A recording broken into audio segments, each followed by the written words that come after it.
Saudi আরব একটি গুরুত্বপূর্ণ আরব ও মুসলিম দেশ, যা ইসলামের পবিত্র নগরী মক্কা মদিনার অবস্থানের কারণে সারা বিশ্বে মুসলমানদের কাছে অত্যন্ত সম্মানিত। এটি আরব উপদ্বীপের বৃহত্তম দেশ এবং এর অর্থনীতি প্রধানত তেল ও গ্যাসের উপর নির্ভরশীল। সৌদি আরব শুধু মরুভূমি আর তেলের দেশ নয়, এটি একটি প্রাকৃতিক ও সৌন্দর্য ভরপুর একটি বৈচিত্র্যময় দেশ। ইসলামিক ঐতিহ্য, প্রাচীন সভ্যতার নিদর্শন, আধুনিক স্থাপত্য এবং অপরূপ প্রাকৃতিক দৃশ্য এটিকে অন্যান্য দেশের থেকে আলাদা করে তুলেছে। চলুন তাহলে আগে সৌদি আরবের প্রাকৃতিক সৌন্দর্যগুলো দেখে আসি। আল উলা ও মাদাইশালে, যেটি কিনা পাথরের পাহাড়ে খোদাই করা প্রাচীন নবতীয় সমাধি, যা ইউনেস্কো বিশ্বের ঐতিহ্যব্যাপী স্থান। সন্ধ্যায় পাহাড়ের গায়ে পড়া সোনালী আলো অত্যন্ত লোভনীয়। আশির অঞ্চলে সবুজ পাহাড় আবহাওয়া ও আশিরের পাহাড়ি এলাকা সবুজে ঘেরা, যা সৌদির সুইজারল্যান্ড নামে পরিচিত। ও আল হাবালা ঝুলন্ত গ্রামে মেঘের মধ্যে থাকা অনুভূতি। রেড সি এর মতো প্রবল দ্বীপ, জেদ্দা ও রাবিগের কাছে ক্রিস্টাল ক্লিয়ার পানিতে ডাইভিং করার মতো স্থান রয়েছে। এবং রয়েছে অপরূপ সামুদ্রিক জীবনের সমাহার। দাহনার মরুদ্যান, যেখানে রয়েছে বিশাল বালিয়াড়ির মাঝে সবুজ নারকেলের বাগান ও প্রাকৃতিক ঝর্ণা। সৌদি আরবে ঐতিহাসিক ও সাংস্কৃতিক সৌন্দর্য আরবকে আরো সৌন্দর্য করে তোলে। এবং রয়েছে সৌদি রাজবংশের জন্মস্থান, আর রয়েছে মাটির তৈরির প্রাচীন আর্কিটেকচার, এবং রাতের আলোয় পুরো এলাকা জলজলে দেখা যায়। জেদ্দার আলবালাদ, যেটা কিনা প্রাচীন বাণিজ্যিক শহর, বহু রঙের জানালা ও কাঠের কারুকার্য। মক্কা ও মদিনা, মসজিদুল হারাম ও মসজিদে নববীর আলোকসজ্জা রাতের আকাশকে স্বর্গীয় করে তোলে। রিয়াদ, যেটা কিনা কিংডম সেন্টার, এখানে যে স্কাই ব্রিজ আছে সেখান থেকে পুরো শহর দেখা যায়। মায়রা কনসার্ট হলো বিশ্বের সবচেয়ে বড় আয়না ঘেরা ভবন, যা মরুভূমিতে আশ্চর্যভাবে গভীর চিন্তায় ফেলে দেয়। দ্য লাইন হলো সৌদি আরবের ভবিষ্যতে মেগা সিটি প্রকল্প। এটি একটি উচ্চ প্রযুক্তি সম্পন্ন, টেকসই ও অর্থনৈতিকভাবে বৈচিত্র্যপূর্ণ শহর হিসাবে গড়ে তোলার পরিকল্পনা করা হয়েছে 2030-এর মধ্যে। যেমন মরুভূমিতে রাতের আকাশের তারার নিচে ক্যাম্পিং করার সুযোগ পেতে পারেন, এবং রিয়াদের কাছে মরুভূমিতে গাড়ি চালানো রোমাঞ্চ করতে পারেন। এবং তাছাড়াও রেড সি পাড়ের কাছে রয়েছে 5 স্টার রিসর্ট। এবার আসবো সৌদি আরবের উন্নয়ন নিয়ে। সৌদি আরবের দ্রুত উন্নতির পেছনে বেশ কিছু গুরুত্বপূর্ণ কারণ রয়েছে, যার মধ্যে প্রধান হলো তেল সম্পদের বিশাল ভান্ডার, কৌশলগত নেতৃত্ব এবং দীর্ঘমেয়াদী পরিকল্পনা। প্রাকৃতিক সম্পদ, সৌদি আরব বিশ্বের দ্বিতীয় লার্জেস্ট তেল মজুদ এবং সর্ববৃহত্তম তেল রপ্তানিকারক দেশ।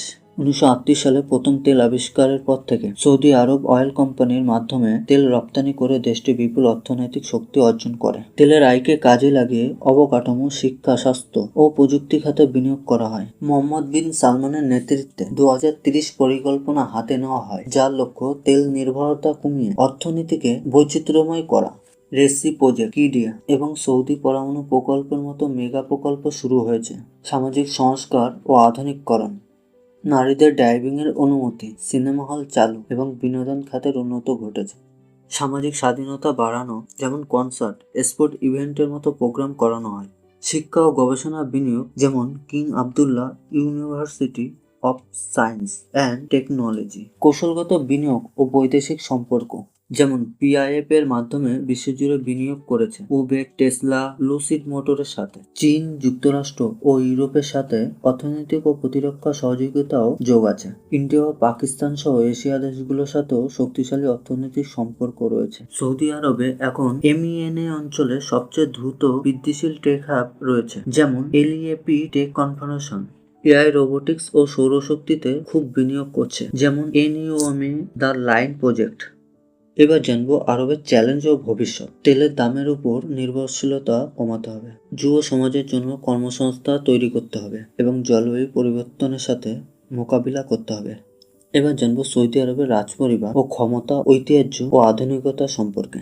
সৌদি আরবের রাজপরিবার বিশ্বের সবচেয়ে প্রভাবশালী ও ধনী রাজবংশগুলোর মধ্যে একটি। এই পরিবার শুধু দেশ শাসন করে না, বরং অর্থনীতি, ধর্ম, আন্তর্জাতিক কূটনীতিতেও গভীর প্রভাব রাখে। সৌদি আরবের ইতিহাস ও উৎপত্তি।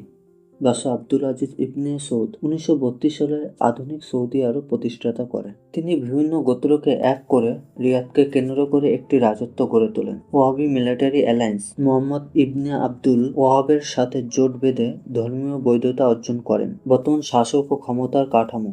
বর্তমান রাজা সালমান বিন আব্দুল আজিজ 2015 সাল থেকে শাসন করছেন। মোহাম্মদ বিন সালমান দেশের প্রকৃত শাসক হিসেবে বিবেচিত। 2030-এর মূল পরিকল্পনাকারী। পরিবারের সদস্য সংখ্যা আনুমানিক 15,000, তবে মাত্র 2,000 সদস্যের ক্ষমতা ও সম্পদে সরাসরি প্রভাব রয়েছে। সম্পদ ও অর্থনৈতিক প্রভাব। রাজ পরিবার সৌদি আরব অয়েল কোম্পানির মাধ্যমে বিশ্বের সবচেয়ে লাভজনক তেল কোম্পানি নিয়ন্ত্রণ করে। পিআইপে 700 বিলিয়নেরও বেশি সম্পদ রয়েছে, যা উবের, টেসলা এদের মতো বড় বড় কোম্পানিতে বিনিয়োগ করেছে। ব্যক্তিগত সম্পদ। রাজ পরিবারের সদস্যদের ব্যক্তিগত সম্পদ 1.4 ট্রিলিয়নেরও বেশি বলে অনুমান করা হয়। এবার জানবো আরবের শাসন পদ্ধতি ও সমালোচনা। এখানে রাজা সর্বোচ্চ ক্ষমতার অধিকারী, কোনো নির্বাচন বা সংসদ নেই। মানব অধিকার ইস্যু, খাশোগি হত্যাকাণ্ড, 2018-এর মতো ঘটনা, আন্তর্জাতিক সমালোচনা রয়েছে। এখানে নারী অধিকার ও মত প্রকাশের স্বাধীনতা নিয়েও বিতর্ক রয়েছে। মোহাম্মদ বিন সালমান এসে নারীদের ড্রাইভিং অনুমতি, সিনেমা হল চালু, পর্যটন খাত উন্মুক্ত করেছেন। এবার জানবো আন্তর্জাতিক সম্পর্ক। মার্কিন যুক্তরাষ্ট্রের সাথে ঘনিষ্ঠ মিত্র ও প্রতিরক্ষা ও তেল চুক্তি রয়েছে এবং চীনের সাথে অর্থনৈতিক অংশীদারি রয়েছে। সৌদি রাজপরিবার ক্ষমতা, সম্পদ ও প্রভাবের এক জটিল জালে আবদ্ধ আছে। তারা এদিকে কঠোর ঐতিহ্য বজায় রাখে, অন্যদিকে আধুনিকতার দিকে ঝুঁকছে। 2030 যদি সফল হয়, তাহলে সৌদি আরব শুধু তেলের দেশ নয়, একটি বৈশ্বিক শক্তি কেন্দ্র হয়ে উঠতে পারে। ভিডিও যদি ভালো লাগে লাইক, শেয়ার এবং সাবস্ক্রাইব করতে ভুলবেন না।